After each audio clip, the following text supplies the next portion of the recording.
This is the day 22 I guess, 22 नहीं है 23 है, हाँ 23 है। आज का दिन मतलब सही नहीं था। मतलब मैंने प्लानर में इतनी ज़्यादा चीज़ें लिख दी थी, मतलब मैंने वो चैप्टर भी लिख दिया, वो चैप्टर भी लिख दिया, इस चैप्टर की क्वेश्चन प्रैक्टिस भी लिख दी, उस चैप्टर की क्वेश्चन प्रैक्टिस भी लिख दी, कि मेरे से हो ही नहीं पाया। मतलब बायो तो आज मैंने टच ही नहीं करी बिल्कुल भी। मैंने ट्राई करा थोड़ा पढ़ने का बायोलॉजी एनसीईआरटी से, लेकिन मेरा दिमाग चल ही नहीं रहा था। अभी मैंने उठाई थी थोड़ी देर पहले, तो उससे फ्रस्ट्रेट होकर फिर मैंने मतलब 14 मार्च तक अपना एक टाइम टेबल बनाया, जिसमें मुझे मतलब ये सारे चैप्टर्स कंप्लीट करने होंगे, जिसमें केमिस्ट्री के 4 चैप्टर्स है, फिजिक्स के 4 5 6 चैप्टर्स है, और बायोलॉजी में पूरी ह्यूमन फिजियोलॉजी और एनिमल किंगडम है हमारा। So this is the time table, जिसमें मैंने सब कुछ लिख दिया है कि मुझे कौन से दिन मतलब 14 मार्च तक मुझे सब कंप्लीट करना है। और इसमें मोस्टली केमिस्ट्री की फिजिकल केमिस्ट्री सारी है, क्योंकि फिजिकल केमिस्ट्री मुझे 14 तारीख तक कंप्लीट करनी है। उसके बाद मैं इनऑर्गेनिक स्टार्ट कर दूंगा अपनी पी ब्लॉक, और ये हो गया जो हमारा केमिकल बॉन्डिंग, ये 2 चैप्टर्स मेरे अभी भी न्यू है, तो ये दोनों करने हैं 15 मार्च के बाद, क्योंकि 20 मार्च तक तो खत्म करना है। उसके बाद तो एफटीएस स्टार्ट होंगे हमारे, तो उसके लिए प्रिपेयर होना पड़ेगा, पूरा सारा सिलेबस कंप्लीट करना होगा 20 मार्च से पहले। केवल 10 दिन ही बचे हैं, तो अब 10 दिन में मेहनत करनी पड़ेगी लग के,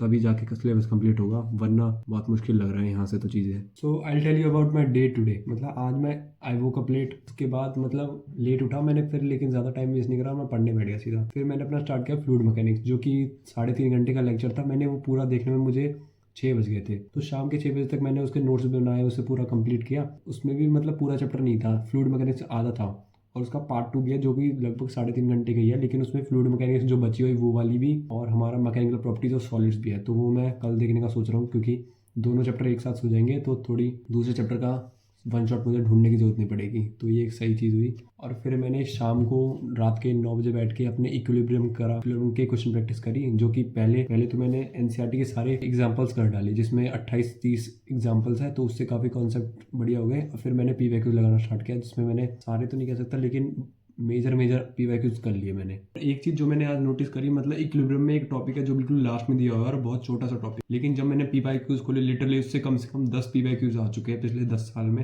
हर तीसरा पीवाईक्यूज उसी से रिलेटेड था। केएसपी वाला टॉपिक मैं बता रहा हूँ, जिसमें सॉल्युबिलिटी वॉल्युबिलिटी निकालनी होती है, तो उसके क्वेश्चन मतलब ईजी थे, लेकिन पता नहीं जब मैं थोड़े दिन बाद जाके करूंगा तो मेरे से होंगे या नहीं, लेकिन आज तो हो रहे थे क्वेश्चन वो। तो आज मैं अपनी बायो तो कंप्लीट नहीं कर पाया, मतलब जो बायो के लिए मैंने टारगेट सेट किए थे, बायो तो बिल्कुल छू ही नहीं आज। लेकिन कल मैं सोच रहा हूँ एनिमल किंगडम के नॉन कोडेट्स वाला पार्ट मैं देख लूँ, कल लेक्चर से देख लूँ, ताकि वो कंप्लीट हो जाए मेरा, क्योंकि एनिमल किंगडम से हर साल क्वेश्चन आने ही आने हैं, और वो मतलब पूरा एग्जाम्पल बेस्ड है, तो इसके एग्जाम्पल्स रटने पड़ेंगे मेरे को। प्लांट किंगडम में भी ऐसा ही है, उसके एग्जाम्पल्स भी रटने पड़ेंगे। मतलब प्लांट किंगडम मैंने 1-2 दिन पहले पढ़ा था, लेकिन अब उसके एग्जाम्पल्स मेरे को एक भी याद नहीं है। मैंने उनका मतलब एग्जाम्पल्स लिख के अपने सामने लगा लिए, तब भी लेकिन याद नहीं होते, पता नहीं क्या दिक्कत है। तो ये जो टाइम टेबल मैंने बनाया है, अगर ये 14 मार्च तक मेरा कंप्लीट हो जाता है, तो उसके बाद तो मुझे वही चैप्टर्स पढ़ने होंगे जो मैंने पहले से पढ़े हुए हैं, तो वो करना थोड़ा ईजी होगा। तो इन 4 दिनों में मुझे पूरा ग्राइंड करना है और ये चैप्टर्स कंप्लीट करना है।